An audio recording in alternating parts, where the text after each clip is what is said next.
Hello and welcome to this week's Q&A. I have two reflections and a question. And the reflections, there's a question inherent in them, I guess. So I'm going to be doing responses to all three.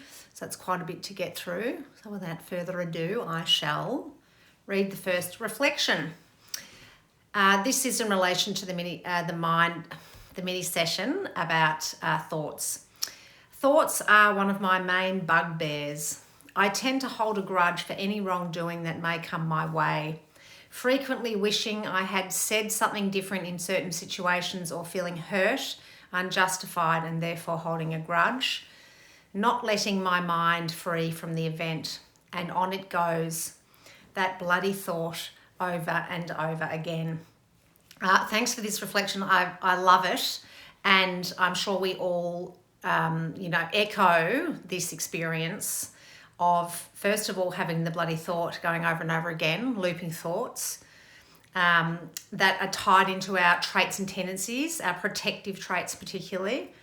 But I want to start by responding to this, the first part, which is about holding a grudge. And again, something that I think it's fair to say we all do. We could call it resentment in another language, that we're resentful towards a person who, and here's the language, in our minds has done the wrong thing by us, and maybe they actually really have, or maybe it's our perception that they've done that based on our values, and that we assume that they share our values and therefore have done the wrong thing.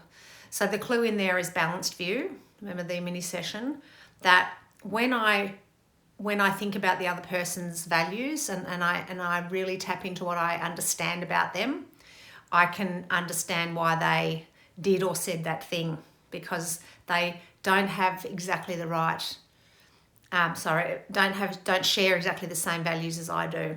Or we've seen the conflict in different ways. Remember the two realities. So holding a grudge or resenting someone is really born from expectation. I'm holding a grudge, or I am resentful towards this person because I expect, and in that again language is that they should have or could have done X, Y, Z, and they didn't do that, and that's doing the wrong thing by me. And again, the trait of holding the grudge or maintaining the resentment is a protective trait or tendency that doesn't let the other person off the hook. So it's very much in the arms folded, you're not going to get away with this. You've done the wrong thing by me. Again, beautifully articulated, unjustified. Is the language in this reflection. Feeling hurt and unjustified and not letting my mind free of the event. For me, that's a real standout statement in this reflection as well. This is where we have choice. This is thought curation. This is noticing the activity of my mind and realising that it's not helpful for me to keep to stay stuck in this thought loop that this person's done the wrong thing. If I have a balanced view, I can say, look, I can see, I do feel hurt, and I do feel that they haven't handled this situation well, or they haven't spoken to me in a calm or kind way. But I can see they've had a bad day, or I can see that I said this, or I can understand based on, X, Y, Z. And having that balanced view is important because it's best for you. Remember, self-awareness and self-care practice is, what are my values and what's best for me in this moment, to keep me anchored in my emotion and to keep me on my path of how I want to behave. So holding grudges come from expectation. And remember, sometimes, people do say and do things that are hurtful, and then we have compassion for them because we know if they're people that we're close to, we can safely assume that they don't really want to be like that. They're just agitated and they don't have an anchoring practice either. So all I can do is anchor myself, tap into my values to guide my speech and action in response to what's just happened. And in terms of not letting my mind free from the event, that's just self-discipline of noticing that I'm hooked by that thought and releasing the, practicing forgiveness through compassion. Compassion for myself because I feel hurt and let down. Try and really use clear language, and then compassion for the other person. Well, I can understand that, based on what I know about them for that day or what had just happened, that they weren't in a good mind state, etc., etc., and that, by applying compassion, I forgive them. So I hope that helps with that one, holding grudges and thought loops. Practicing thought loops, noticing that thought loop, unhooking, putting it on the thought cloud, and forgiveness and compassion to the other person for letting you down or saying or doing something hurtful. So thank you for that. The second reflection is actually in response to my self-disclosure video last week about my daughter going to Canberra, which I did this week. And it was very, very difficult. It was actually, we drove up, just to give you a quick update, we drove up, we had a great drive, we had a great day, we went to the gallery, National Gallery, had a really lovely day, had a great brunch, got to uni, moved her in, I made her bed, helped her set her room up, and that was really lovely. It was just the end bit that was really hard. And, I think I mentioned it in my last video, if you haven't watched it, just that real pull of separation kicked in for me, and I could feel myself noticing things how I didn't want them to be, and there were all sorts of things going on. She wanted to go off and do with her friends, and I wanted her to drive me to the airport, which I was saying it's fair enough, and we just had a little bit of a tension towards the end, and then I got really upset, and then she was upset, so it was very, very difficult, but I'm here. And I've recovered, and from then it was fine in the end. We had a great hug, and I cried on the plane nearly all the way home. Luckily, it's only a 50-minute flight. I'm just sort of getting used to moving around the house, and this is in line with this next question, and noticing there's just so much more space, and her shelves are empty, and it's just a strange feeling. She's been, in my space every day, apart from holidays here and there when we're not together, for 18 years. And so I'm really supporting myself with just acknowledging, it feels really unfamiliar. And that's kind of making me a bit edgy and anxious, and I just don't quite feel myself. Just everything feels a bit upside down. So I'm just going slowly through my days and just taking my time and, letting my emotions, rise and fall, come and go, and being as supportive as I can and reaching out to people. So into the empty nest era I go, and all is well, I can assure you. So this reflection, my 17-year-old hopes to leave the nest for university in Canberra also next year. And I'm already feeling super sad about not being here with us. I'm so excited for her, of course, but sad. And then the next part, sadly, recently she's been distancing herself from me, leaning more towards her dad, which is totally okay and lovely. My feeling of flatness is due to the fact that I now feel like the third wheel. After sacrificing since she was born to be physically and emotionally always there for her, I feel like she actually doesn't like me at times. Any advice would be really helpful. So there's a few different sort of themes in here. The first one is I've highlighted. I'm already feeling super sad about her not being here with us next year. So my response to that is, don't get too far ahead. It hasn't happened yet. She's still here. So don't tap into what you think you might feel like when she's gone, when she's still already here. Be appreciative and be present and engage with her. You've still got a whole rest of this year and ahead of you. So that's really, really important, disciplined practice to notice your mind jumping way ahead to next year when she's not here. And saying to yourself, when that's happening, I can feel the sadness then. And I acknowledge it's going to be, a sad transitional time.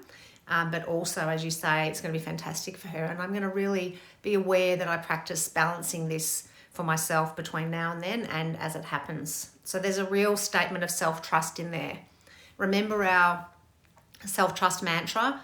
I trust I'll know what to do, and I'll trust I'll be able to cope. So those two sentences of affirming self is absolutely in response to that.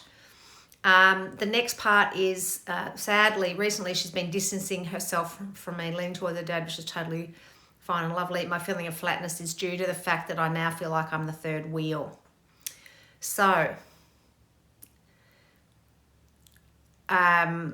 just in terms of the development of this age group, 16 to 18 is a really, really intense period of individuation. And look, relationships are changing all the time. And I suspect, I'm just looking into this narrative here. I suspect that it's a tendency and a trait that you feel people distancing. If you've got that temperament that is sensitive to distancing, that you notice that, and that creates the narrative about the being. I feel like the third wheel. That's a narrative of how you feel based on you looking at her in relationship with her dad and you feeling separate. But actually, you've both got a relationship with her, and they're different types of relationship, and they change all the time. So her relationship with her dad will fluctuate from close to distance and everything in between, just as yours is. So really, again, anchor yourself in the state that it feels a bit uncomfortable or you feel a bit left out, but be careful that you don't get hooked by the narrative that I am the third wheel and she is distancing. It's more, I feel that that she's distancing, and support yourself with what that feels like. I'm uncomfortable, I'm anxious. And again, you go on to say, and thank you very much for your absolute open honesty here. I feel like the third wheel, after sacrificing since she was born to be physically and emotionally always there for her.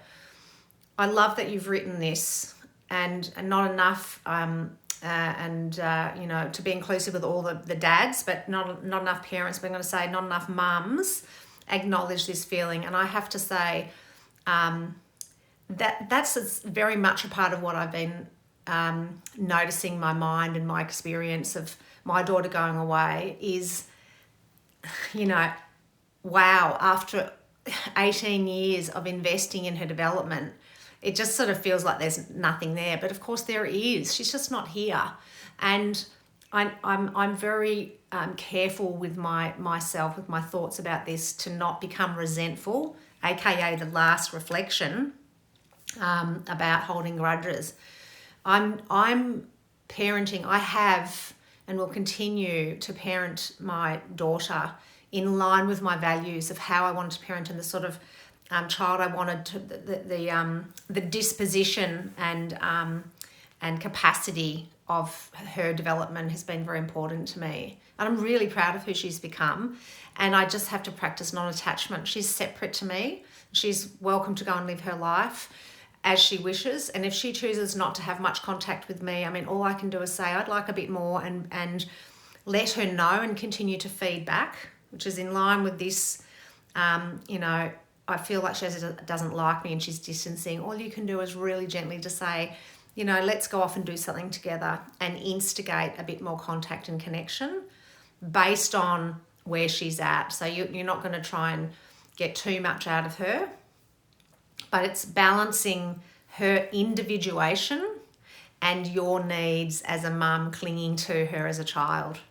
And that, my friends, is what happens, that they at some point are no longer children and become adults and individuate. And then even more so when they move out or go to uni, like what's happening with my daughter, even more individuation happens there, really exploring their own thoughts and what they like to do. And we need to respect the difference. Remember the two realities, what we think would be best for our child and what they think. And from here on, I think, in answer to your question, any advice would be really helpful. First thing is live your values and be gentle in relation to yourself first about how you feel with that distance. The sacrificing since she was born is I would say, that's what we're supposed to do. And just to be careful that you don't load that feeling of sacrifice with resentment or expectation about what she owes you. I do think children I think it's important as they grow up from here on, 18, 20, through the 20s, really help them practice a better relationship, an equal relationship, help make sure that they're asking you about your day as they become adults. So the parent-child dynamic does get broken down. But I think where she's at, you're in the thick of it. So you're going to need to really anchor yourself and use your values to guide your speech and action towards her, and also to support yourself. I feel like she actually doesn't like you at times. Again, this age is very much like that. They're very self-absorbed, and I think if she felt that you were disapproving or having some sort of judgment about her, then you're going to get sharp, stingy speech and action back, and then that's probably going to confirm a bias that she doesn't like you. What I say to you is, I'm sure she loves you, and at times she might not like your dynamic, but that's got nothing to do with you. It's just how she feels. That's what she doesn't like. That's probably what you're noticing. She doesn't feel comfortable. Like when I confront my daughter, I can see she goes all tight, and she doesn't like how she feels. She doesn't like the tension, and I have felt that she doesn't like me, but it's not true. She just doesn't like what's happening. And as I say, this is one of those, uncomfortable conversations. We're having it, so settle in. So I hope that helps with that. Themes in there are rushing ahead with already feeling super sad about not being here next year. Stay in the moment, enjoy it while she's here, and anchor yourself and support yourself with those experiences of distancing and third wheeling, etc. And the last one, what are we at, 16 and a half, is a reflection from the mini session about mind state.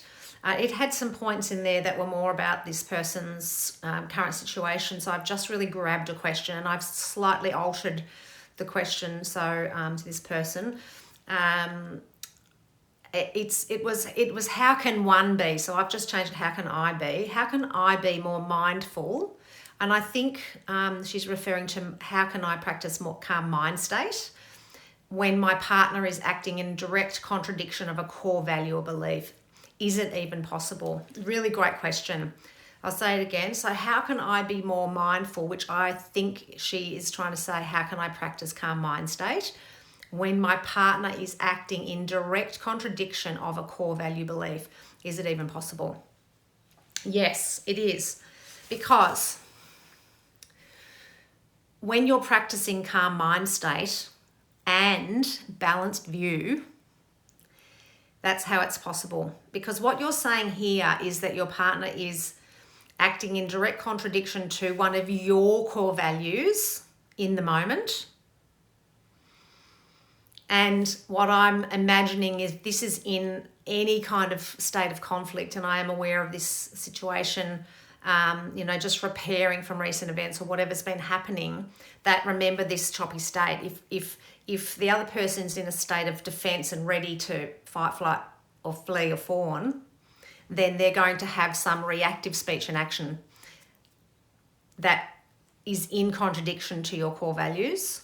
Or if it's decisions they're making in an autonomous way on behalf of the relationship, what you need to, the calm mind state helps you communicate to them that how they're thinking or speaking or behaving isn't balanced in terms of my influence on the decision making.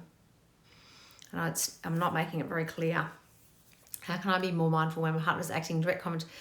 So if he's acting in direct contradiction to your core value, all you can do is anchor your emotional state, and practice values-aligned speech and action back to feed back to him that what he's saying isn't in line with your values. And if it's something to do with your relationship, like if it's a decision or a behaviour that is steeped in your relationship, then it's so important that you say to him, I'm just asking for you to be open-minded about this because I'm not in agreement, so we need to find the middle ground here. And you keep practicing your anchoring. You're going to practice calm mind state. Remember, we're not going to speak until we're calm and clear when we're in conflict. And if your relationship's going through a really turbulent phase, then you're kind of in conflict all the time, which was my point before. Is his speech and action coming from a place of turbulent emotion? Is his speech and action an autonomous decision that should be made in consultation with you? Then you make a request about that. I understand that you're wanting to do X, but the decision that you're making actually affects me as well. So, I'd really like the opportunity to talk through it with you and come up with something that, helps me feel a bit more comfortable. Can we do that tonight after dinner or something like that? So you're not going into this with an attacking, you can't have that aggressive response. You need to anchor and then values align speech and action, and request a balanced view or a conversation later that is more equal in terms of our decision making on this. So I hope that helps with that one. I guess I would really love you to take the opportunity from this video to check in with yourself about holding grudges. Are you holding a grudge against someone in your life, either a long time ago or currently? Are you holding a grudge towards yourself, to your boss, to your parents, to anyone? Do you have resentment stored in your thoughts and emotional state, in your body, in your mind body? Do you have that? And if you do, write it down, write about it. Who is it? What's it about? And then have a balanced view of that and see if you can repair that grudge that you hold. Happy to help if you need some more guidance with that, but a really, really helpful thing to do. See you next time.